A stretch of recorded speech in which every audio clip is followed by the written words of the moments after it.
아침 햇살이 커튼 사이로 스며들 때 정민아는 이미 일어나 있었다. 새벽 5시. 그녀의 하루는 언제나 이 시간에 시작됐다. 침대 옆 탁자 위에는 약통들이 줄지어 서 있었다. 혈압약, 당뇨약, 심장약. 그녀는 능숙한 손놀림으로 오늘 복용할 약들을 작은 컵에 담았다. 여보, 일어나실 시간이에요. 침대에 누운 남편 강태수는 눈을 천천히 떴다. 한때 180cm가 넘는 우람한 체격을 자랑하던 그는 이제 앙상한 뼈만 남은 노인이 되어 있었다. 뇌졸중으로 쓰러진 지 30년. 미나는 그 세월 내내 그의 곁을 지켰다. 물 좀. 가늘게 떨리는 목소리. 미나는 빨대가 꽂힌 물컵을 들어 남편의 입가에 갖다 댔다.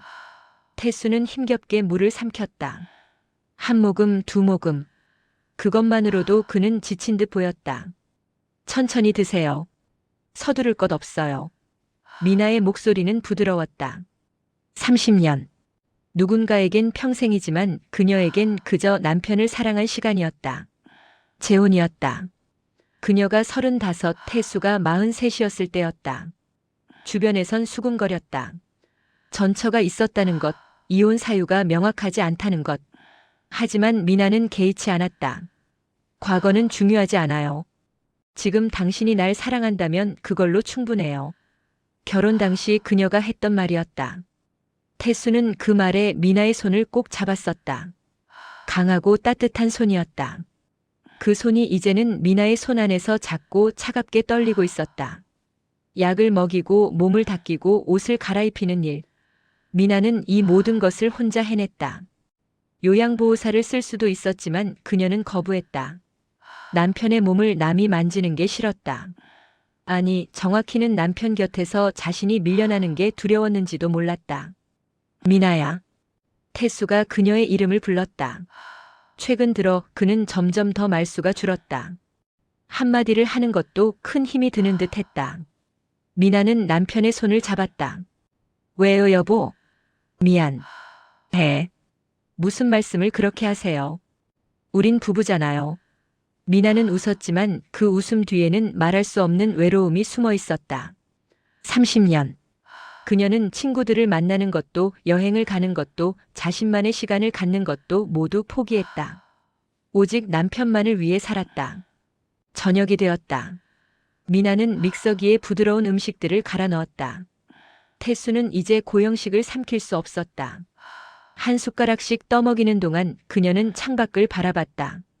아파트 단지 안에서 아이들이 뛰어놀고 있었다. 젊은 엄마들이 벤치에 앉아 수다를 떨었다. 평범한 일상. 그녀에게는 너무나 멀게 느껴지는 풍경이었다. 미나야. 다시 태수가 그녀를 불렀다. 이번엔 목소리에 뭔가 다른 감정이 섞여 있었다. 절박함 같은 것. 내가. 만약. 쉬세요, 여보. 말씀 안 하셔도 돼요. 미나는 재빨리 그의 말을 막았다. 듣기 싫었다. 만약 내가 죽으면이라는 말로 시작되는 모든 문장이 두려웠다. 태수는 더 이상 말하지 않았다. 그저 미나의 손을 잡은 채 눈을 감았다. 밤이 깊었다. 미나는 침대 옆 간이 침대에 누웠다. 30년 동안 그녀는 단 한 번도 남편과 떨어져 자본 적이 없었다. 밤중에 언제든 깰 수 있도록, 언제든 남편을 돌볼 수 있도록. 어둠 속에서 태수의 고른 숨소리가 들렸다. 그녀는 천장을 바라보며 생각했다. 나는 좋은 아내였을까? 30년을 바쳤으니 당연히 그럴 거라 믿었다. 하지만 가끔, 아주 가끔 의심이 들었다. 태수가 진짜로 원했던 건 무엇이었을까? 이렇게 오랜 시간 병상에 누워있는 것이 그에게 행복이었을까? 여보. 미나가 작게 속삭였다. 대답은 없었다. 태수는 이미 잠들어 있었다. 미나는 눈을 감았다. 내일도 오늘과 같을 것이다. 모레도 그 다음 날도. 끝이 보이지 않는 간병의 시간. 하지만 그녀는 이것이 사랑이라고 헌신이라고 믿었다. 새벽 2시. 미나는 비명소리에 잠에서 깼다. 아니, 비명이 아니었다. 이상한 숨소리였다. 그녀는 벌떡 일어나 남편을 확인했다. 태수는 숨을 헐떡이고 있었다. 얼굴이 창백했다. 여보, 여보. 미나는 재빨리 119에 전화를 걸었다. 구급차가 도착할 때까지의 시간이 영겁처럼 느껴졌다. 병원 응급실. 의사들이 분주하게 움직였다. 미나는 복도에서 기다렸다. 손을 꼭 쥔 채 기도했다. 제발, 제발. 3시간 후 의사가 나왔다. 미나는 벌떡 일어섰다. 보호자분이시죠? 네, 아내입니다. 심장이 많이 약해져 있습니다. 솔직히 말씀드리면 시간이 얼마 남지 않은 것 같습니다. 미나는 주저앉았다. 알고 있었다. 언젠가 이날이 올 거라는 것을. 하지만 막상 듣고 나니 받아들일 수 없었다. 얼마나 남았나요? 길어야 일주일입니다. 일주일. 30년을 함께 했는데 이제 일주일만 남았다는 것이다. 미나는 중환자실로 들어갔다. 온갖 기계에 둘러싸인 채 누워있는 태수. 그는 눈을 떴다가 미나를 보고 희미하게 웃었다. 미안해. 또 사과였다. 미나는 고개를 저었다. 사과는 무슨? 당신은 아무 잘못도 없어요. 내가 너무 힘들게 했지. 아니에요. 저는 행복했어요. 당신과 함께한 모든 시간이 행복했어요. 거짓말이 아니었다. 힘들었지만 후회하지 않았다. 미나는 태수의 손을 잡았다. 이제 정말 뼈만 앙상하게 남은 손. 하지만 여전히 그녀가 가장 사랑하는 손이었다. 일주일이 흘렀다. 태수는 점점 더 말이 없어졌다. 의식도 흐려졌다. 미나는 한시도 그의 곁을 떠나지 않았다. 그리고 어느 날 새벽 태수는 마지막 숨을 거두었다. 모니터에서 울리는 경보음. 달려오는 의료진. 하지만 미나는 알고 있었다. 끝났다는 것을. 여보. 미나는 남편의 차가워진 손을 잡고 울었다. 30년. 그녀의 전부였던 시간. 이제 그 시간이 끝났다. 장례 준비를 해야 했다. 미나는 눈물을 닦고 일어섰다. 마지막까지 아내로서의 역할을 다해야 했다. 그것이 그녀가 할 수 있는 마지막 사랑이었다. 장례식장 복도는 유난히 고요했다. 미나는 3일장을 선택했다. 태수에게 친한 친구가 많지 않았고 회사는 이미 오래전에 은퇴했기에 문상객이 많지 않을 거라 예상했다. 실제로도 그랬다. 빈소에는 미나 혼자 앉아 있었다. 고인과는 어떤 관계십니까? 장례 지도사가 조심스럽게 물었다. 미나는 담담하게 대답했다. 아내입니다.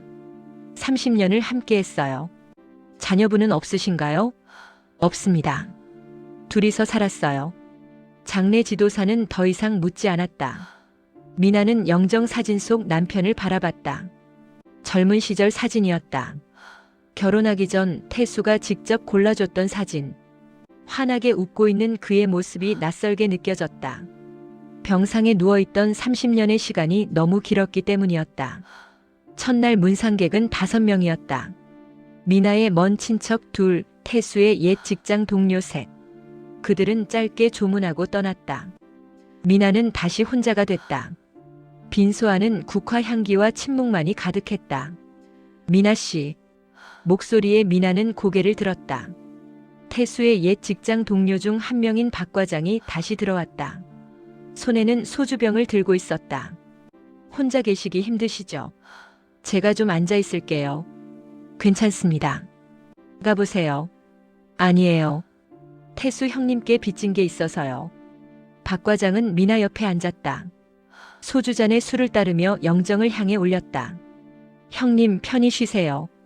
미나는 그 모습을 묵묵히 지켜봤다. 박 과장이 입을 열었다. 형님은 정말 좋은 분이셨어요. 회사에서도 인망이 두터우셨죠. 그랬나요? 네. 후배들 챙기시고 어려운 사람 있으면 먼저 도와주시고 제가 힘들 때도 많이 도와주셨어요. 미나는 처음 듣는 이야기였다. 태수는 자신의 직장 생활에 대해 거의 말하지 않았다. 아니, 정확히는 결혼 후 얼마 안 있어 쓰러졌기에 말할 기회가 없었다. 그런데 박 과장이 말을 이었다. 형님 장례식이 이렇게 조용할 줄은 몰랐네요. 예전에 워낙 사람이 많으셨는데. 예전이요? 아, 제 말은 형님이 회사 다니실 때 말이에요. 박 과장은 당황한 듯 말을 얼버무렸다. 미나는 더 묻지 않았다. 박 과장은 곧 자리에서 일어났다. 제가 너무 오래 있었네요. 미나 씨 힘내세요. 고맙습니다. 다시 혼자 남았다. 미나는 영정 사진을 바라보며 생각에 잠겼다. 예전에 사람이 많았다는 말이 자꾸 맴돌았다. 그게 무슨 의미일까? 재혼 전 태수의 삶은 어땠을까? 밤이 깊어졌다. 미나는 빈소 옆 작은 방에 누웠지만 잠이 오지 않았다. 30년을 함께했지만 정작 남편에 대해 아는 게 많지 않다는 생각이 들었다. 재혼 전의 삶, 첫 번째 결혼, 이혼 사유. 모두 태수가 말하지 않았고 미나도 묻지 않았던 것들이었다. 과거는 중요하지 않다고 생각했다. 하지만 지금 이 조용한 장례식장에서 미나는 문득 궁금해졌다. 남편의 과거가, 그가 살아온 시간들이. 둘째 날도 조용했다. 문상객은 더 줄었다. 미나의 옛 직장 동료 몇 명이 다녀갔을 뿐이었다. 그들은 미나를 안쓰럽게 바라봤다. 미나야, 그동안 정말 고생 많았어. 30년을. 정말 대단해. 위로의 말들이었지만 미나에게는 공허하게 들렸다. 그들은 떠났고 미나는 다시 혼자였다. 빈소 안식의 초침 소리만이 규칙적으로 울렸다. 실례합니다. 낯선 목소리였다. 미나는 고개를 들었다. 50대로 보이는 남자가 서 있었다. 정장을 갖춰 입었지만 어딘가 불편해 보였다. 고인과 무슨 관계이십니까? 장례 지도사가 물었다. 남자는 잠시 망설이다 대답했다. 옛 친구입니다. 남자는 영정 앞에 서서 긴 시간 묵념했다. 미나는 그를 지켜봤다. 낯선 사람이었다. 태수에게서 들어본 적 없는 이름, 본 적 없는 얼굴. 남자는 미나에게 다가왔다. 부인이시죠? 네. 고인께서 편히 쉬시길 바랍니다. 남자는 그 말만 남기고 떠났다. 뭔가 더 하고 싶은 말이 있는 듯 했지만 참았다. 미나는 그의 뒷모습을 바라봤다. 묘한 느낌이었다. 셋째 날 아침. 발인일이었다. 미나는 일찍 일어나 준비를 했다. 상복을 정리하고 마지막으로 빈소를 확인했다. 오전에 발인을 치르고 화장장으로 향할 예정이었다. 미나 씨, 아침 식사라도 하세요. 장례 지도사가 죽을 내왔다. 미나는 고개를 저었다. 괜찮습니다. 입맛이 없어요. 그래도 기운을 차리셔야죠. 미나는 억지로 몇 숟가락을 떠먹었다. 맛이 없었다. 아니, 아무 맛도 느껴지지 않았다. 그녀는 영정 사진을 바라봤다. 여보, 오늘 마지막이에요. 조금만 기다려요. 작게 속삭였다. 영정 속 태수는 여전히 환하게 웃고 있었다. 미나는 눈물을 닦았다. 울면 안 됐다. 마지막까지 의연하게 아내로서 남편을 보내야 했다. 오전 10시. 발인 준비가 시작됐다. 미나는 영정을 들었다. 장례 지도사들이 관을 옮겼다. 그때였다. 잠깐만요. 뒤에서 목소리가 들렸다. 미나는 돌아봤다. 장례식장 입구에 두 사람이 서 있었다. 검은 옷을 입은 여자. 그리고 그 옆에 중년 남자. 미나는 그들을 본 적이 없었다. 누구십니까? 장례 지도사가 물었다. 여자가 한 걸음 앞으로 나왔다. 그녀의 눈은 붉게 충혈되어 있었다. 울었던 흔적이었다. 저는. 여자가 입을 열었다. 목소리가 떨렸다. 저는 고인의. 미나는 숨을 멈췄다. 심장이 빠르게 뛰었다. 여자의 다음 말을 기다렸다. 시간이 멈춘 것 같았다. 저는 고인의 가족입니다. 가족. 그 단어가 미나의 귓가에서 울렸다. 가족이라고? 미나 말고 다른 가족이 있다는 말인가? 여자는 미나를 똑바로 바라봤다. 그 눈빛에는 슬픔과 함께 뭔가 다른 감정이 섞여 있었다. 실례지만 고인과 어떤 관계이신지. 장례 지도사가 다시 물었다. 여자는 한참을 망설이다 입을 열었다. 그리고 그 말은 미나의 세계를 송두리째 흔들어 놓았다. 여자는 60대 초반으로 보였다. 단정하게 빗어넘긴 머리, 검은색 정장. 화장기 없는 얼굴에는 세월의 흔적이 역력했지만 한때 아름다웠을 흔적이 남아 있었다. 그녀 옆에 중년 남자는 40대 중반쯤 되어 보였다. 키가 크고 이목구비가 뚜렷했다. 그런데 이상했다. 어딘가 낯익은 느낌이었다. 미나는 여자를 응시했다. 가족이라고 했다. 30년을 함께한 아내인 자신 말고 다른 가족이 있다는 것인가. 심장이 요동쳤다. 죄송하지만 정확히 어떤 관계이신지 말씀해 주시겠습니까? 장례 지도사가 재차 물었다. 여자는 깊은 숨을 들이쉬었다. 그리고 천천히 또박또박 말했다. 저는 강태수 씨와 한때 부부였던 사람입니다. 빈소 안의 공기가 얼어붙었다. 미나는 비틀거렸다. 장례 지도사가 재빨리 그녀를 부축했다. 괜찮으세요? 미나는 고개를 저었다. 괜찮지 않았다. 전혀 괜찮지 않았다. 부부였다고? 한때? 그게 무슨 의미인가? 재혼이라는 건 알고 있었다. 태수가 이혼 경력이 있다는 것도 알았다. 하지만 첫 부인이 장례식장에 나타날 거라곤 상상도 못했다. 실례지만 신분을 확인할 수 있는 게 있으신가요? 장례 지도사가 조심스럽게 물었다. 여자는 가방에서 주민등록증을 꺼냈다. 이름은 서윤희. 주소는 서울 강남. 장례 지도사는 증명서를 확인하고 미나를 돌아봤다. 부인, 이분과 이야기를 나누시겠습니까? 미나는 고개를 끄덕였다. 피할 수 없었다. 궁금했다. 아니, 알아야만 했다. 이 여자가 누구인지, 왜 여기 나타났는지. 빈소가 아닌 다른 곳에서 이야기하시는 게 좋겠습니다. 장례 지도사의 배려였다. 미나와 윤희, 그리고 그 남자는 장례식장 상담실로 자리를 옮겼다. 문이 닫히자 침묵이 흘렀다. 미나가 먼저 입을 열었다. 어떻게 오셨습니까? 목소리가 떨렸다.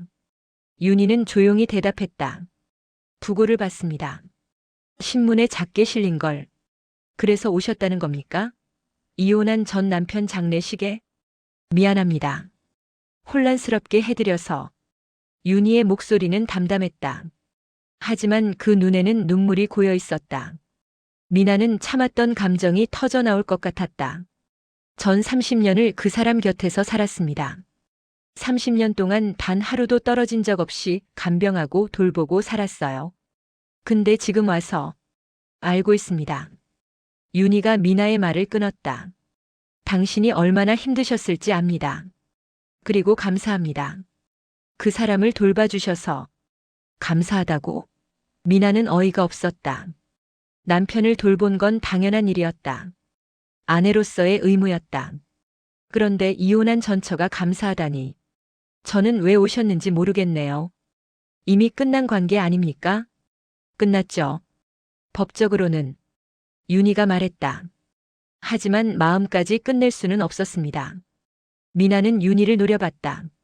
마음까지 끝낼 수 없었다고. 그럼 왜 이혼했나? 왜 태수를 떠났나? 이분은 누구십니까? 미나가 중년 남자를 가리켰다. 남자는 지금껏 말없이 서 있었다. 윤희가 남자를 바라봤다. 그리고 미나에게 말했다. 제 아들입니다. 그리고 윤희가 잠시 망설였다. 강태수 씨의 아들이기도 합니다. 미나의 머릿속이 하얘졌다. 아들? 태수의 아들? 그런 사람이 존재한다고. 30년 동안 단 한 번도 들어본 적 없는 존재. 미나는 남자를 다시 봤다. 그제서야 왜 낯익었는지 알 수 있었다. 눈매, 코, 입매. 모두 태수와 닮아 있었다. 이름이 뭡니까? 미나가 가까스로 물었다. 남자가 처음으로 입을 열었다. 강준호입니다. 목소리도 태수와 비슷했다. 미나는 의자에 주저앉았다. 30년.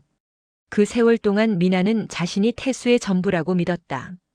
유일한 가족이라고 믿었다. 하지만 지금 눈앞에는 전처와 아들이 서 있었다. 왜 이제야 나타나신 겁니까? 미나의 목소리가 떨렸다. 윤희가 대답했다. 태수 씨가 원하지 않았습니다. 재혼 후엔 우리와 연락하지 말라고 했어요. 그럼 왜 이제? 마지막이지 않습니까? 윤희가 말했다. 마지막 인사 정도는 해야 할 것 같아서요. 미나는 울컥했다. 마챕터 3 쓰다가 멈췄어. 계속 이어서 작성해줘. 후 1217지막 인사. 그건 미나의 권리였다. 30년을 함께한 아내의 권리. 근데 이혼한 전처가 한 번도 본 적 없는 아들이 나타나서 마지막 인사를 한다고. 나가주십시오. 미나가 차갑게 말했다. 여긴 당신들이 있을 곳이 아닙니다. 부인. 준호가 입을 열었다. 저희도 아버지를 보내드리고 싶습니다. 아버지라고 부르지 마세요. 미나가 소리쳤다. 30년 동안 어디 있었습니까? 그 사람이 병상에 누워있을 때, 고통받을 때 어디 있었어요? 준호는 아무 말도 하지 못했다. 윤희가 나섰다. 부인 말씀이 맞습니다. 저희는 곁에 없었어요. 하지만 뭡니까? 그 사람도 제 남편이었습니다. 20년. 미나보다 10년 짧았다. 하지만 그 세월도 결코 짧지 않았다. 미나는 혼란스러웠다. 이 상황을 어떻게 받아들여야 할까? 변호사가 올 겁니다. 윤희가 말했다. 유원장 때문에. 유원장요? 미나는 처음 듣는 이야기였다. 태수가 유원장을 남겼다고. 윤희는 고개를 끄덕였다. 네. 태수 씨가 몇 년 전에 작성하셨다고 들었어요. 미나는 당황했다. 남편이 유언장을 작성했다는 것도 그 내용을 전처가 알고 있다는 것도 믿기지 않았다. 무슨 내용입니까? 저도 자세히는 모릅니다. 변호사가 직접 설명할 거예요. 그때 상담실 문이 열렸다. 장례 지도사가 들어왔다. 부인, 발인 시간이 다 됐습니다. 미나는 자리에서 일어났다. 머리가 복잡했지만 지금은 남편을 보내는 게 먼저였다. 그녀는 윤희와 준호를 돌아봤다. 발인에 참석하시겠습니까? 냉정한 목소리였다. 윤희는 고개를 끄덕였다. 네. 그러고 싶습니다. 미나는 더 이상 말하지 않고 상담실을 나섰다. 복도를 걸으며 눈물이 났다. 30년의 세월이 무너지는 기분이었다. 자신이 알던 남편, 자신이 믿었던 사랑. 모든 게 흔들리고 있었다. 발인식이 시작됐다. 미나는 영정을 들었다. 윤희와 준호는 뒤에 서 있었다. 관이 영구차로 옮겨졌다. 미나는 남편의 사진을 꼭 껴안았다. 여보. 작게 속삭였다. 영정 속 태수는 여전히 웃고 있었다. 미나는 문득 궁금해졌다. 그 웃음 뒤에 어떤 비밀이 숨어 있었을까? 30년 동안 그녀가 몰랐던 남편의 삶은 어땠을까? 화장장으로 가는 길은 막혔다. 미나는 영구차 뒷좌석에 앉아 창밖을 바라봤다. 윤희와 준호는 다른 차를 타고 뒤따랐다. 미나의 머릿속은 온통 혼란스러웠다. 20년을 함께했다고 했지. 윤희의 말이 계속 맴돌았다. 20년. 결코 짧은 시간이 아니었다. 그럼 태수는 윤희와 20년, 미나와 30년을 산 것이다. 총 50년. 한 남자의 인생에서 두 여자가 차지한 시간. 화장장에 도착했다. 미나는 영정을 들고 내렸다. 윤희와 준호도 차에서 내렸다. 장례 지도사가 관을 화장로로 옮기는 동안 세 사람은 대기실에서 기다렸다. 침묵이 흘렀다. 미나는 윤희를 슬쩍 봤다. 여자는 창밖을 바라보고 있었다. 표정이 없었다. 슬픔도 분노도 보이지 않았다. 마치 모든 감정을 지워버린 것 같았다. 언제 이혼하셨습니까? 미나가 먼저 말을 꺼냈다. 윤희가 고개를 돌렸다. 35년 전입니다. 이유가 뭐였습니까? 그건 윤희가 망설였다. 준호가 어머니를 봤다. 윤희는 한숨을 쉬었다. 제 잘못이었습니다. 무슨 뜻입니까? 제가 먼저 떠났어요. 태수 씨를. 미나는 놀랐다. 태수가 버린 게 아니라 윤희가 먼저 떠났다는 것인가? 왜요? 힘들었어요. 윤희가 담담히 말했다. 태수 씨는 일에만 매달렸어요. 집에는 거의 안 들어왔죠. 준호가 태어났을 때도 첫 돌 때도 입학식 때도 항상 없었어요. 미나는 아무 말도 하지 못했다. 태수가 그런 사람이었다고. 일 중독자였다고. 그래서 떠나신 겁니까? 네. 지쳤어요. 혼자 아이 키우고 혼자 살림하고 남편 없는 결혼 생활이 무슨 의미가 있나 싶었죠. 윤희의 목소리에는 후회가 묻어났다. 하지만 돌이켜보면 제가 너무 성급했던 것 같아요. 태수 씨도 나름대로 가족을 위해 노력했던 건데. 전 그걸 몰랐어요. 미나는 윤희의 말을 듣으며 이상한 감정을 느꼈다. 동정? 아니면 동질감? 둘 다 태수를 사랑했고 둘 다 그와의 관계에서 상처받았다. 이혼 후엔 어떻게 사셨습니까? 혼자 준호를 키웠어요. 태수 씨는 양육비를 꼬박꼬박 보냈죠. 하지만 직접 만나진 않았어요. 준호도 거의 아버지와 연락하지 않았고요. 준호가 고개를 숙였다. 미나는 그를 봤다. 아버지에 대해 어떻게 생각하십니까? 준호가 천천히 입을 열었다. 잘 모르겠습니다. 솔직히 아버지라는 감정이 없어요. 어릴 때부터 거의 본 적이 없으니까요. 그런데 왜 장례식에 왔습니까? 그래도 아버지니까요. 준호의 대답은 간결했다. 미나는 복잡한 심정이었다. 이 남자에게 태수는 혈연상의 아버지일 뿐이었다. 감정도 추억도 없는. 부인은 태수 씨를 어떻게 만나셨습니까? 윤희가 물었다. 미나는 잠시 생각했다. 소개팅이었어요. 공통 친구가 소개해줬죠. 사랑하셨습니까? 네. 미나는 주저없이 대답했다. 지금도 사랑합니다. 윤희는 쓸쓸하게 웃었다. 저도 그랬어요. 처음엔. 지금은 아니십니까? 모르겠어요. 미움과 그리움 사이 어딘가에 있는 것 같아요. 두 여자는 서로를 바라봤다. 같은 남자를 사랑했지만 전혀 다른 삶을 산 두 사람. 미나는 문득 궁금해졌다. 태수 씨는 재혼 후에 저한테 연락하지 말라고 했다고 하셨죠? 네. 왜였을까요? 아마도. 윤희가 잠시 말을 멈췄다. 새 출발을 하고 싶었던 것 같아요. 과거를 완전히 지우고. 미나는 가슴이 아팠다. 태수는 윤희와의 과거를 지우고 싶어 했다. 그럼 미나와의 시간은 뭐였을까?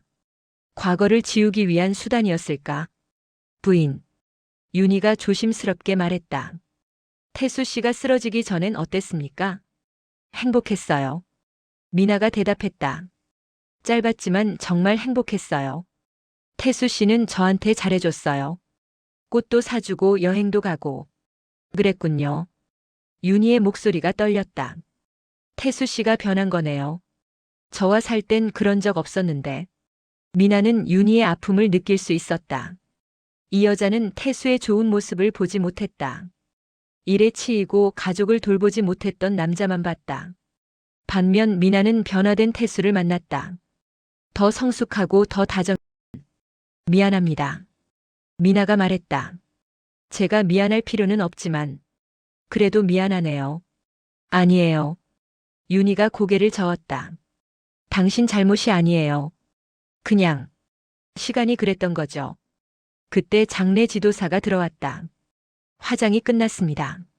세 사람은 자리에서 일어났다. 유골실로 향했다. 흰색 함 안에 태수의 유골이 담겨 있었다.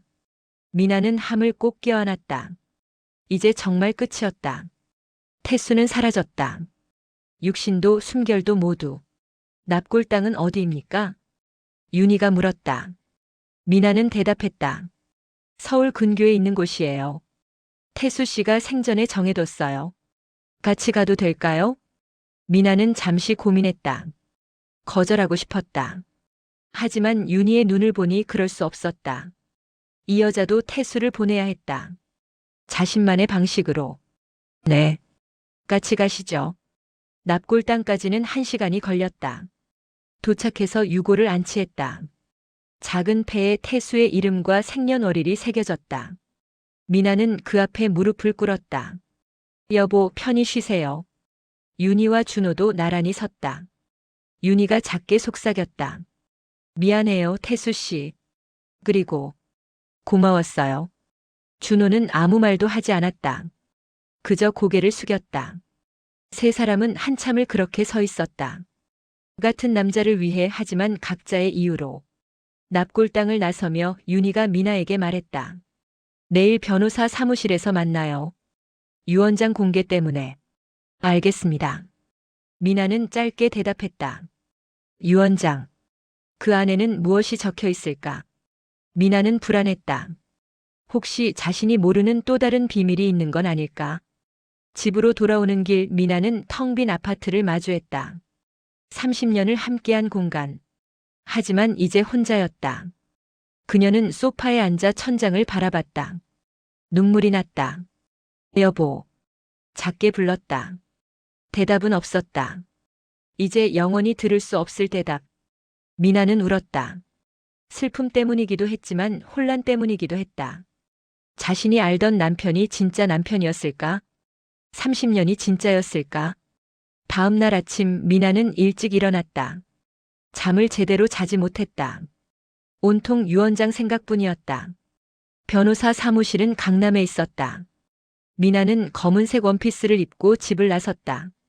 사무실에 도착하니 윤희와 준호가 이미 와 있었다. 그들도 어젯밤 잠을 못 잔 듯 피곤해 보였다. 변호사가 세 사람을 회의실로 안내했다. 안녕하십니까? 저는 고 강태수 씨의 유언 집행을 맡은 변호사 김성민입니다. 50대 남자였다. 그는 서류 가방에서 봉투를 꺼냈다. 고인께서 3년 전에 작성하신 유언장입니다. 지금부터 공개하겠습니다. 미나는 숨을 죽였다. 3년 전이면 태수의 건강이 급격히 나빠지기 시작했을 때였다. 변호사가 봉투를 뜯었다. 안에서 여러 장의 문서가 나왔다. 먼저 재산 목록부터 말씀드리겠습니다. 변호사가 문서를 펼쳤다. 고인의 총 재산은 약 15억 원입니다. 아파트 한 채, 예금 5억, 주식 3억, 그리고 보험금 5억입니다. 미나는 놀랐다. 15억이나 된다고? 태수는 생전의 재산에 대해 거의 언급하지 않았다. 미나는 기껏해야 5억 정도일 거라 생각했다. 유언장 내용은 다음과 같습니다. 변호사가 읽기 시작했다. 첫째, 아파트는 아내 정민아에게 상속한다. 미나는 안도의 한숨을 쉬었다. 적어도 살 곳은 남았다. 둘째, 예금 5억 중 2억은 아내 정민아에게, 3억은 아들 강준호에게 상속한다. 미나의 표정이 굳었다. 준호에게 더 많이? 30년을 간병한 아내보다? 셋째, 주식 3억은 전액 아들 강준호에게 상속한다. 넷째, 보험금 5억 중 2억은 아내 정민아에게, 1억은 아들 강준호에게, 그리고 변호사가 잠시 멈췄다. 2억은 전처 서윤희에게 상속한다. 미나는 자리에서 벌떡 일어났다. 뭐라고요? 전처 서윤희 씨에게 2억을 상속한다고 명시되어 있습니다. 말도 안 돼요. 미나가 소리쳤다. 이혼한 전처한테 왜 재산을 줘요? 변호사는 침착하게 대답했다. 유언장에 이유가 적혀 있습니다. 윤희에게 미안한 마음이 있다. 20년을 함께했지만 제대로 보살피지 못했다. 이 돈으로 편안한 노후를 보내길 바란다고 쓰여 있습니다. 미나는 주저앉았다. 믿을 수 없었다. 태수가 윤희를 생각했다고? 30년 동안 자신을 간병한 아내보다 이혼한 전처를 더 생각했다고? 부인 괜찮으세요? 변호사가 물었다. 미나는 고개를 저었다. 괜찮을 리 없었다. 윤희는 아무 말도 하지 않았다. 그저 고개를 숙이고 있었다. 계속 읽어도 되겠습니까? 변호사가 조심스럽게 물었다. 미나는 고개를 끄덕였다. 더 들어야 했다. 어떤 내용이 더 있는지. 다섯째, 준호에게. 아버지로서 제대로 역할을 못해 미안하다.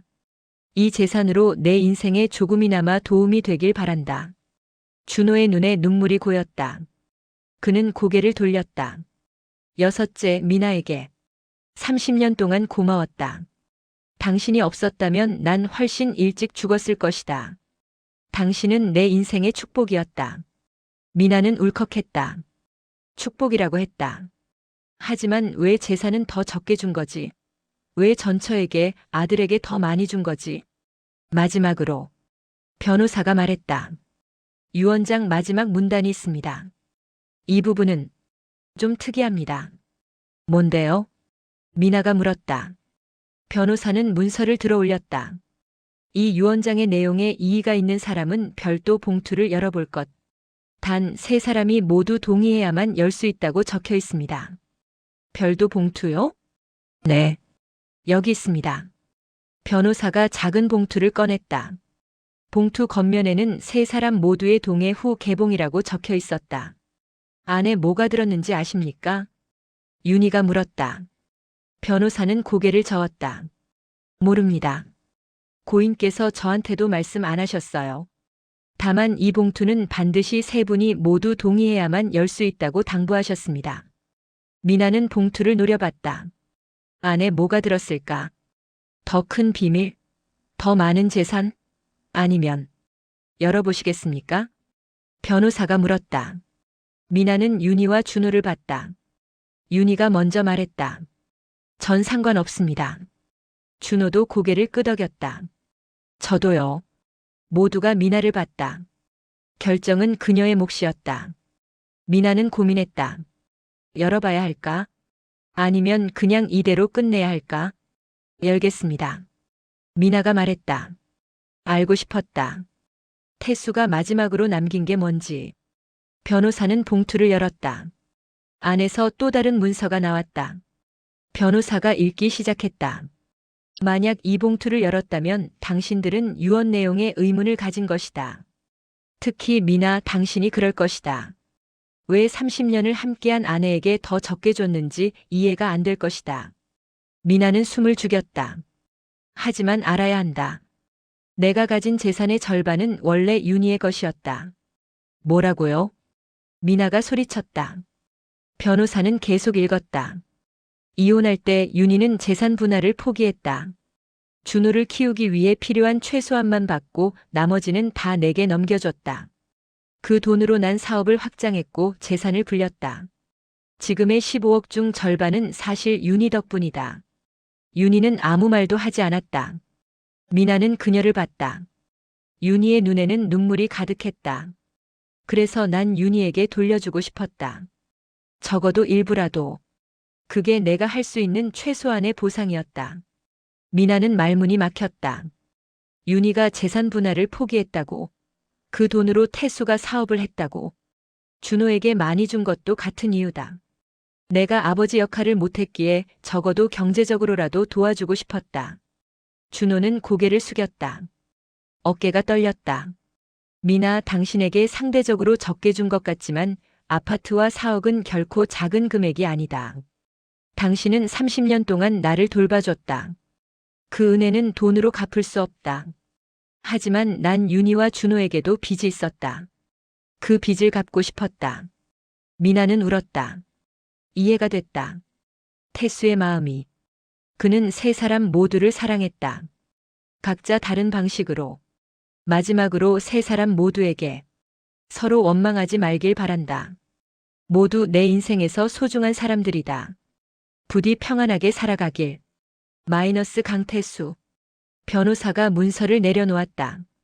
회의실은 침묵에 잠겼다. 미나는 눈물을 닦았다. 윤희도 울고 있었다. 준호는 고개를 숙인 채 어깨를 떨었다. 여보. 미나가 작게 속삭였다. 태수는 끝까지 책임감 있는 사람이었다. 세 사람 모두에게 공평하려 했다. 아니, 공평이 아니라 각자에게 필요한 만큼 주려 했다. 부인. 윤희가 미나를 불렀다. 미안합니다. 제가 몰랐어요. 태수 씨가 이렇게까지 생각하고 있었는지. 아니에요. 미나가 고개를 저었다. 저야말로 미안해요. 어제 너무 감정적으로 대했네요.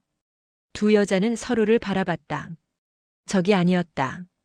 둘 다 태수를 사랑했고 태수도 둘 다 사랑했다. 시간이 달랐을 뿐. 엄마. 준호가 윤희를 불렀다. 아버지가 우릴 생각하고 있었네요. 그래. 윤희가 아들의 어깨를 감쪽같이 안았다. 우릴 잊지 않았어. 미나는 두 사람을 봤다. 그리고 알았다. 태수가 가장 원했던 건 이것이었다는 걸. 세 사람이 서로를 이해하고 용서하는 것. 회의실을 나서며 미나는 윤희에게 말했다. 시간 되시면 차라도 한잔 하실래요? 윤희는 놀란 표정을 지었다. 괜찮으시겠어요? 네. 태수 씨에 대해 더 듣고 싶어요. 제가 모르는 모습들을. 윤희는 미소 지었다. 저도요. 태수 씨가 어떻게 변했는지 듣고 싶어요. 두 여자는 근처 카페로 갔다. 준호도 함께했다. 세 사람은 태수에 대한 이야기를 나눴다. 윤희는 젊은 시절의 태수를, 미나는 성숙한 시절의 태수를 이야기했다. 준호는 처음으로 아버지에 대해 제대로 알게 됐다. 아버지가 그런 분이셨구나. 준호가 중얼거렸다. 미나는 그의 손을 잡았다. 좋은 분이셨어요. 완벽하진 않았지만. 네. 준호가 고개를 끄덕였다. 이제 알 것 같아요. 해가 저물었다. 세 사람은 작별 인사를 했다. 또 만나요. 미나가 말했다. 윤희는 놀란 표정을 지었다. 또 만나도 될까요? 왜 안 돼요? 우린 같은 사람을 사랑했잖아요. 윤희는 미나를 껴안았다. 두 여자는 한참을 그렇게 서 있었다. 준호는 그 모습을 조용히 지켜봤다. 집으로 돌아온 미나는 태수의 사진을 꺼냈다. 젊은 시절 윤희와 함께 찍었을 그 시절의 사진은 아니었다. 미나와 함께 찍은 행복했던 순간들의 사진. 여보, 이제 이해했어요. 미나가 사진에 대고 말했다. 당신이 왜 그런 유언을 남겼는지. 당신은 끝까지 책임감 있는 사람이었네요. 사진 속 태수는 웃고 있었다. 미나는 사진을 꼭 껴안았다. 고마워요. 그리고 사랑해요. 밤하늘에는 별이 빛나고 있었다. 미나는 창밖을 바라보며 생각했다. 30년의 간병, 혼란스러운 장례식, 그리고 유언장. 모든 게 끝났다. 하지만 새로운 시작이기도 했다. 윤희, 준호와의 관계. 그리고 혼자 살아가야 할 앞으로의 시간. 잘 살아볼게요, 여보. 미나는 다짐했다. 태수가 원했던 대로 세 사람 모두 평안하게 살아가겠다고. 그것이 태수에 대한 마지막 사랑이었다. 유언장 공개 이후 일주일이 지났다. 미나는 아파트를 정리하기 시작했다. 30년 동안 쌓인 물건들이 너무 많았다. 간병 도구들, 약통들, 의료 기록들. 이제는 필요 없는 것들이었다. 정리를 하던 중 미나는 서랍 깊숙한 곳에서 낡은 상자를 발견했다. 먼지가 수북이 쌓여 있었다. 그녀는 조심스럽게 상자를 열었다. 안에는 오래된 사진들과 편지들이 들어 있었다. 사진을 꺼내 본 미나는 숨이 멎었다. 젊은 태수와 윤희의 사진이었다. 결혼식 사진, 신혼여행 사진, 그리고 갓 태어난 준호를 안고 있는 사진. 행복해 보였다. 정말 행복해 보였다. 미나는 묘한 감정에 휩싸였다. 질투? 아니면 안타까움? 이 행복한 순간들이 왜 끝났을까? 왜 태수와 윤희는 헤어졌을까? 편지도 있었다. 윤희가 태수에게 쓴 편지였다. 태수 씨, 오늘도 늦게 들어오셨네요. 준호가 아빠를 기다리다 잠들었어요. 내일은 좀 일찍 와주세요. 우리도 당신이 필요해요. 또 다른 편지. 태수 씨, 전 지쳤어요. 혼자 모든 걸 감당하기엔 너무 힘들어요. 제발 저를 좀 봐주세요. 마지막 편지. 이혼 서류에 서명했어요. 더 이상은 못하겠어요. 미안해요. 미나는 편지를 내려놓았다. 윤희의 고통이 느껴졌다. 사랑하는 남편이 있지만 없는 것 같은 결혼 생활. 혼자 아이를 키우고 혼자 모든 짐을 짊어지는 외로움. 왜 이걸 간직하고 있었어요, 여보? 미나가 중얼거렸다. 태수는 왜 이 편지들을 버리지 않았을까? 혹시 후회했던 걸까? 윤희를 잃은 것을. 그날 밤 미나는 윤희에게 전화를 걸었다. 여보세요? 윤희의 목소리가 들렸다. 저예요, 미나예요. 아, 미나 씨. 무슨 일이세요? 태수 씨가 간직하고 있던 걸 발견했어요. 당신과의 사진들 그리고 편지들. 전화기 너머로 윤희의 긴 침묵이 흘렀다. 그랬군요. 만나서 드릴까요? 괜찮으시다면요. 다음 날 두 여자는 다시 만났다. 미나는 상자를 윤희에게 건넸다. 윤희는 떨리는 손으로 상자를 열었다. 사진들을 보며 눈물을 흘렸다. 이걸 간직하고 있었다니. 후회했던 것 같아요. 미나가 말했다. 당신을 떠나보낸 걸. 윤희는 고개를 저었다. 아니에요. 태수 씨는 항상 앞만 보는 사람이었어요. 후회 같은 건 하지 않았을 거예요. 그럼 왜 이걸 버리지 않았을까요? 기억하고 싶었던 거겠죠. 자신이 한때 사랑했던 사람을, 행복했던 시간을. 미나는 윤희의 말에 고개를 끄덕였다. 맞는 말이었다. 태수는 과거를 지우고 싶어 했지만 완전히 잊을 수는 없었던 것이다. 미나 씨. 윤희가 미나를 불렀다.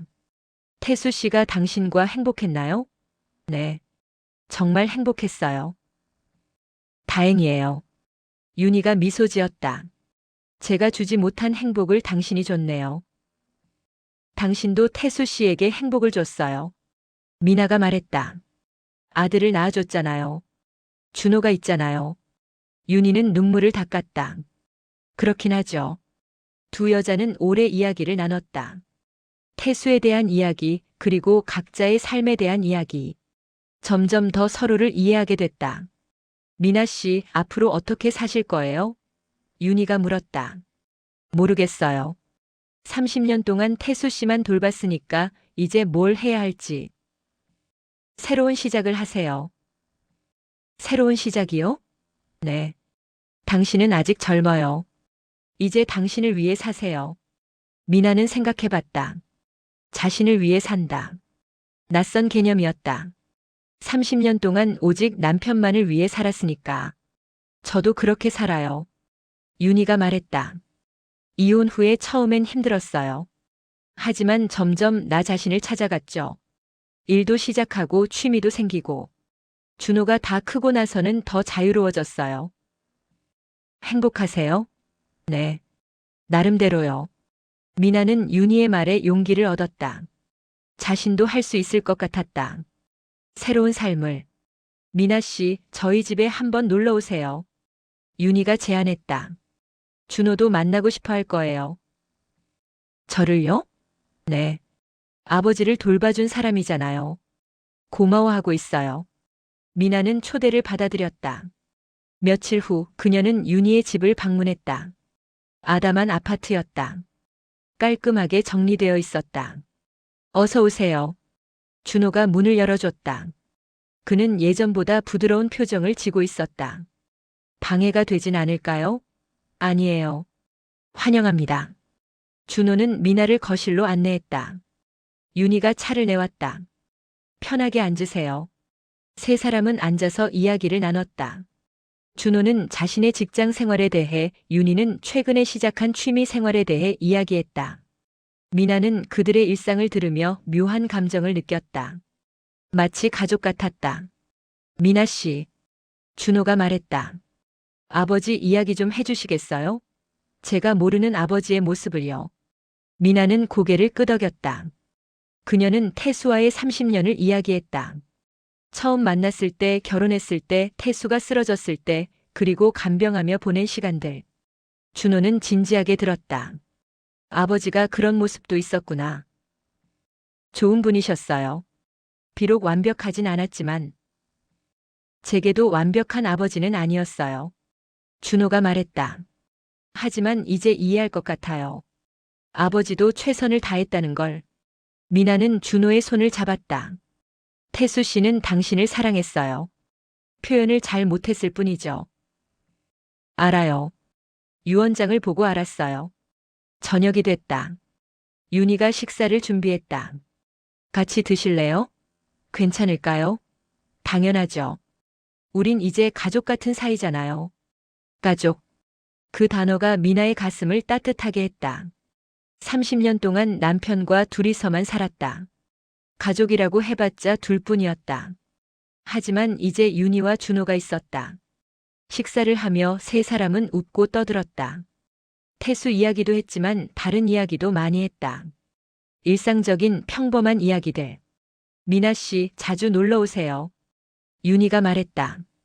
저도 가끔 외로워서요. 저도요. 미나가 대답했다. 같이 외롭지 않게 지내요. 집으로 돌아오는 길 미나는 마음이 한결 가벼웠다. 태수를 잃었지만 새로운 인연을 얻었다. 윤희와 준호. 같은 사람을 사랑했던, 그리고 이제는 서로를 이해하는 사람들. 아파트에 도착해 거실 소파에 앉았다. 태수의 사진을 꺼냈다. 여보, 저 잘하고 있는 거 맞죠? 사진 속 태수는 대답하지 않았다. 하지만 미나는 알 것 같았다. 태수가 원했던 게 이거라는 걸. 세 사람이 서로를 미워하지 않고 이해하고 함께 살아가는 것. 고마워요, 여보. 마지막까지 저희를 생각해줘서. 미나는 사진을 가슴에 안았다. 눈물이 났지만 슬픈 눈물은 아니었다. 감사의 눈물이었다. 태수와 함께한 30년 그리고 앞으로 살아갈 시간에 대한 한 달이 흘렀다. 상속 절차는 순조롭게 진행됐다. 미나는 아파트와 4억을, 준호는 주식과 예금 4억을, 윤희는 2억을 받았다. 변호사는 모든 서류가 정리됐다고 통보했다. 이제 법적으로 모든 절차가 완료됐습니다. 미나는 통장을 보며 복잡한 심정이었다. 4억. 적지 않은 금액이었다. 하지만 30년의 대가치고는 아니, 이런 생각을 하면 안 됐다. 사랑을 돈으로 환산할 수는 없었다. 며칠 후 윤희에게서 전화가 왔다. 미나 씨 만날 수 있을까요? 중요한 이야기가 있어서요. 무슨 일이세요?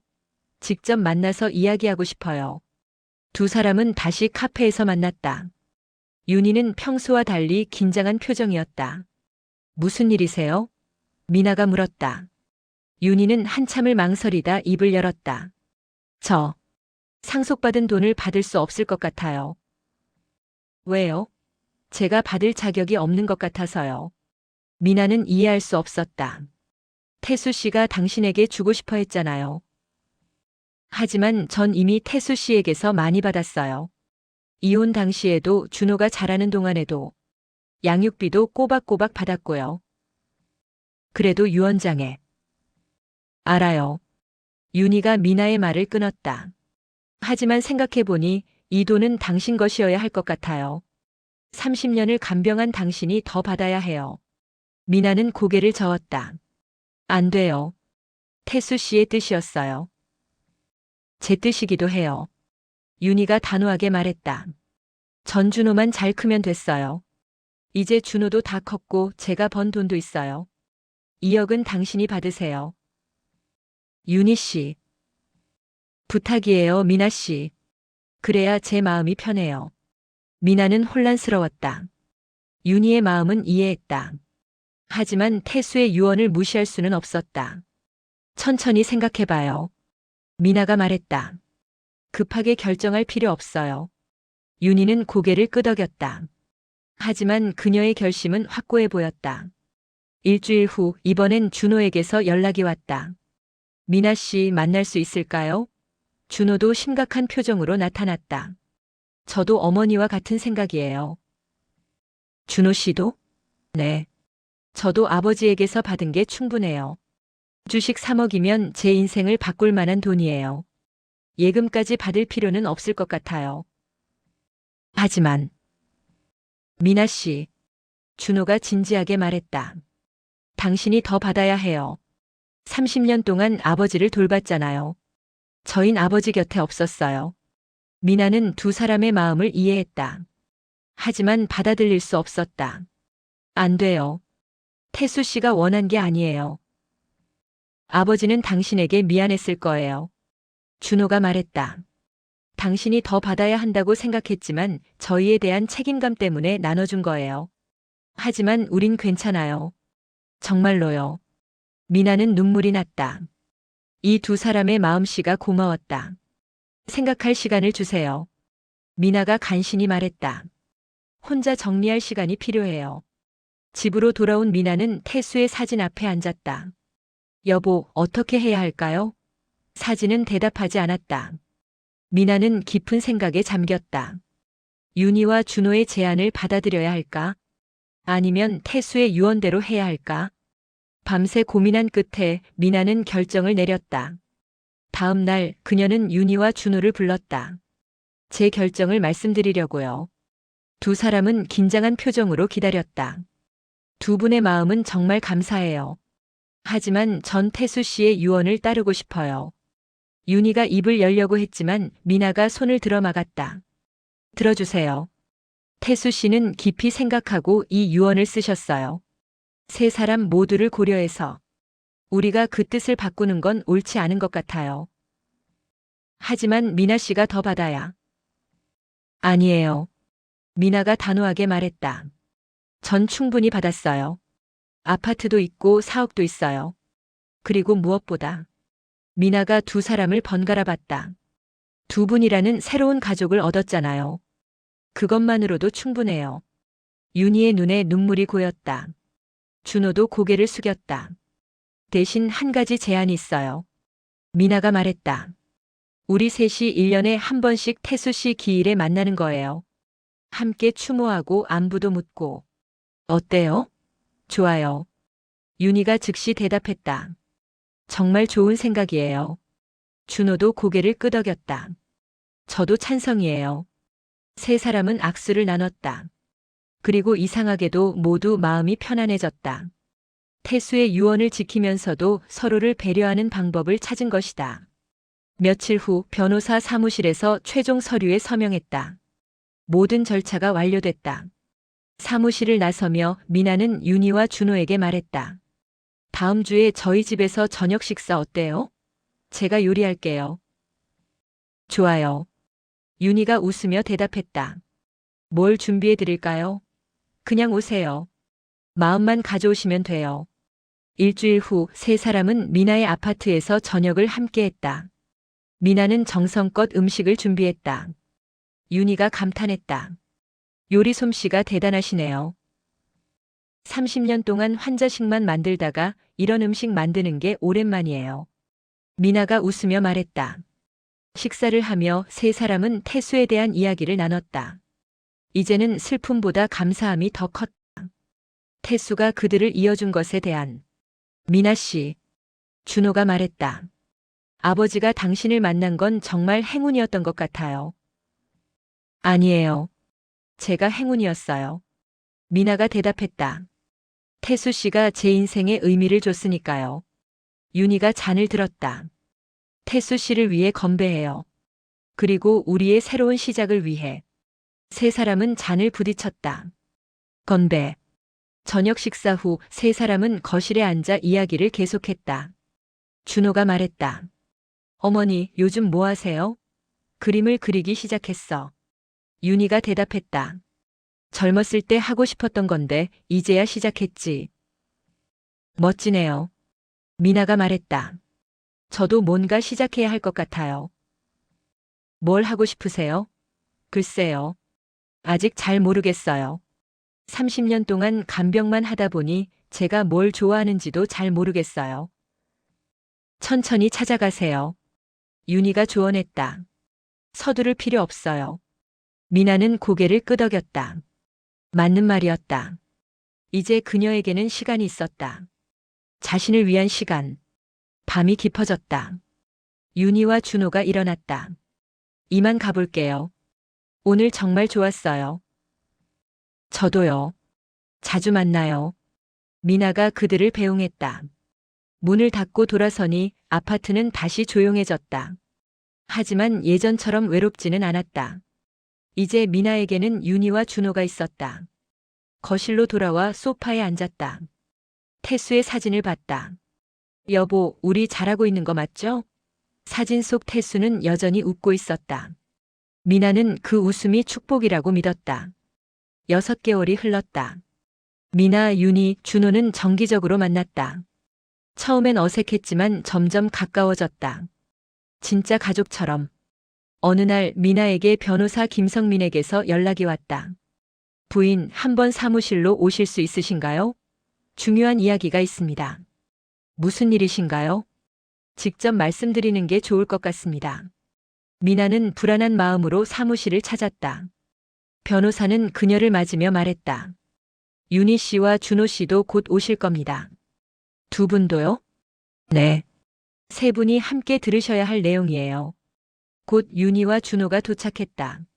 세 사람은 회의실에 앉았다. 무슨 일이신가요? 윤희가 물었다. 변호사는 서류 가방에서 또 다른 봉투를 꺼냈다. 이건 고 강태수 씨가 저에게 맡기신 겁니다.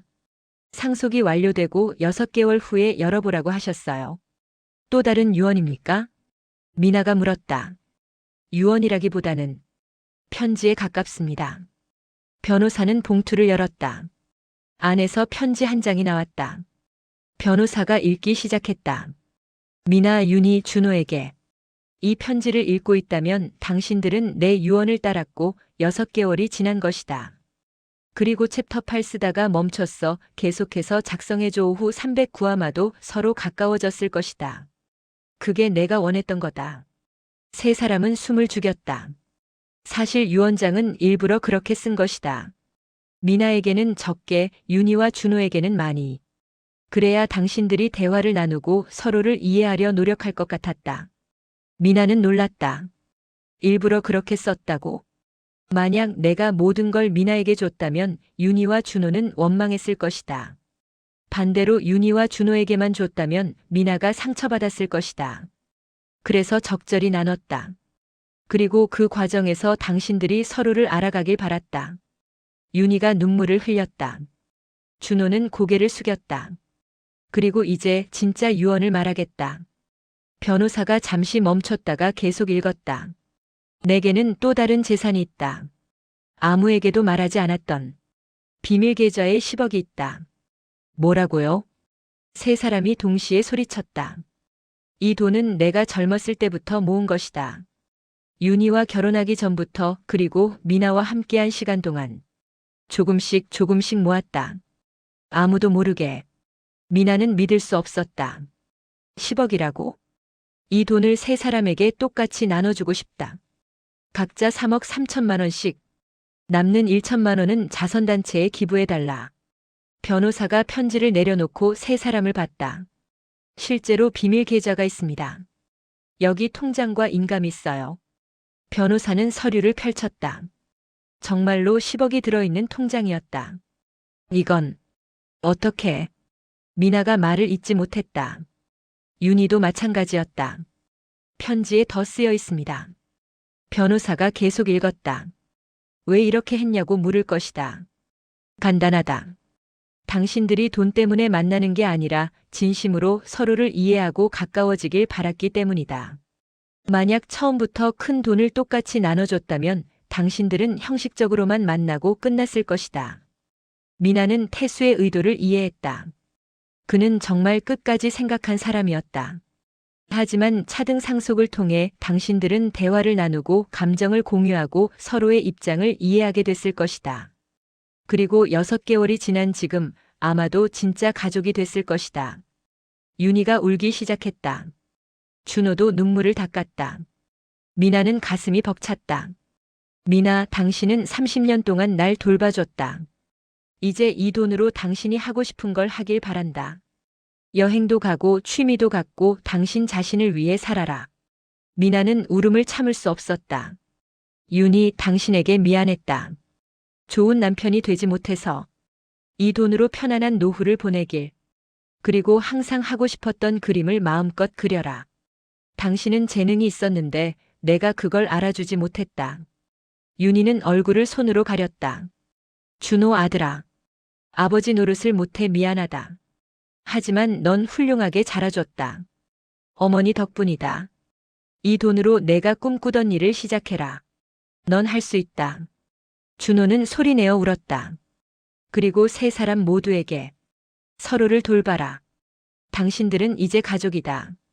피로 이어지진 않았지만 나를 통해 이어진 가족이다. 부디 서로를 아끼고 사랑하며 살아가길. 그게 내 마지막 소원이다. 마이너스 강태수. 편지가 끝났다. 회의실은 한참 동안 침묵에 잠겼다. 세 사람 모두 울고 있었다. 태수 씨. 미나가 작게 속삭였다. 그는 정말 대단한 사람이었다. 마지막 순간까지 세 사람을 생각하고 이들이 행복하길 바랐다. 이제 어떻게 하시겠습니까? 변호사가 조심스럽게 물었다. 미나가 먼저 입을 열었다.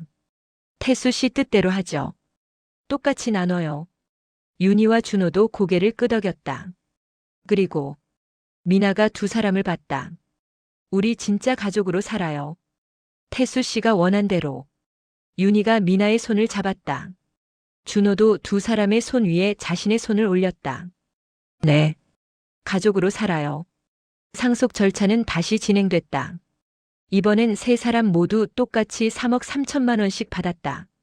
남은 1천만 원은 태수가 생전에 관심 있어 했던 뇌졸중 환자 지원 단체에 기부됐다. 일주일 후 세 사람은 다시 만났다. 이번엔 윤희의 제안으로 태수가 좋아하던 식당에서.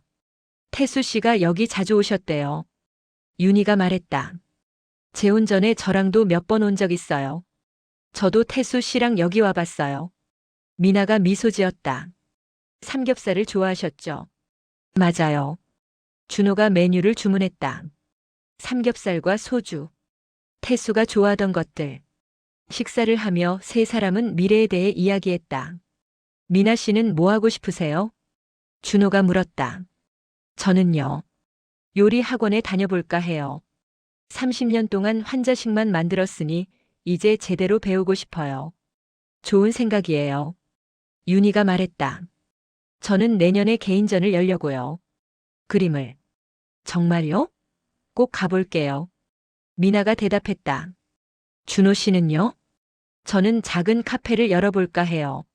직장 생활도 좋지만 제 가게를 갖고 싶었거든요. 멋지네요. 오픈하면 우리가 첫 손님이 될게요. 세 사람은 웃었다. 태수는 떠났지만 그가 남긴 것들이 있었다. 재산도 있었지만 그보다 더 중요한 건 이 인연이었다. 건배해요. 미나가 소주잔을 들었다. 태수 씨를 위해 그리고 우리의 미래를 위해. 건배. 세 사람은 잔을 부딪혔다.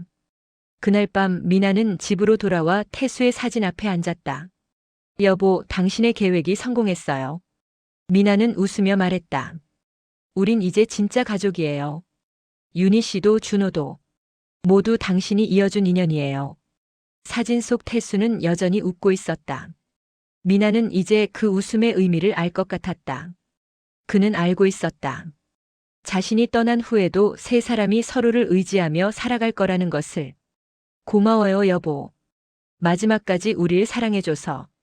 미나는 사진에 입을 맞췄다. 눈물이 났지만 슬픈 눈물은 아니었다. 감사의 눈물이었다. 창밖으로 달빛이 들어왔다. 미나는 창문을 열었다. 시원한 바람이 불어왔다. 새로운 시작을 알리는 바람 같았다. 여보, 저 잘 살아볼게요. 윤희 씨, 준호랑 함께. 당신이 원한 대로. 미나는 밤하늘을 올려다봤다. 별이 빛나고 있었다. 그중 하나가 유난히 밝게 빛났다. 미나는 그게 태수라고 믿었다.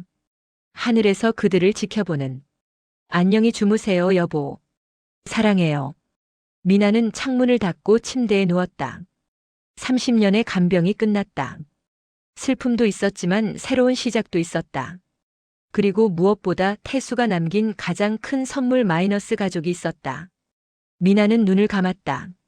편안한 잠이 찾아왔다. 오랜만에 악몽 없는 평화로운 잠. 다음 날 아침 미나는 윤희에게서 문자를 받았다. 미나 씨, 오늘 점심 같이 먹어요. 준호도 부를게요. 미나는 미소 지으며 답장했다. 좋아요. 어디서 만날까요? 태수 씨가 좋아하던 설렁탕집 어때요? 완벽해요. 12시에 봐요. 미나는 옷을 갈아입고 거울을 봤다. 거울 속 자신은 예전과 달라 보였다. 더 밝아 보였다. 아니, 실제로 밝아진 것이다. 30년 만에 처음으로 자신을 위해 사는 법을 배우고 있었으니까. 집을 나서며 미나는 태수의 사진을 한 번 더 봤다. 다녀올게요, 여보. 우리 가족들 만나러. 우리 가족. 그 말이 입에서 자연스럽게 나왔다. 윤희와 준호는 이제 진짜 가족이었다. 미나는 문을 닫고 계단을 내려갔다. 햇살이 밝았다. 새로운 하루가 시작됐다. 태수 없는 하루였지만 외롭지 않은 하루였다. 그리고 미나는 알았다. 이것이 태수가 진짜로 원했던 것이라는 걸. 자신이 떠난 후에도 사랑하는 사람들이 서로를 의지하며 행복하게 사는 것. 그것이 태수의 마지막 사랑이었다.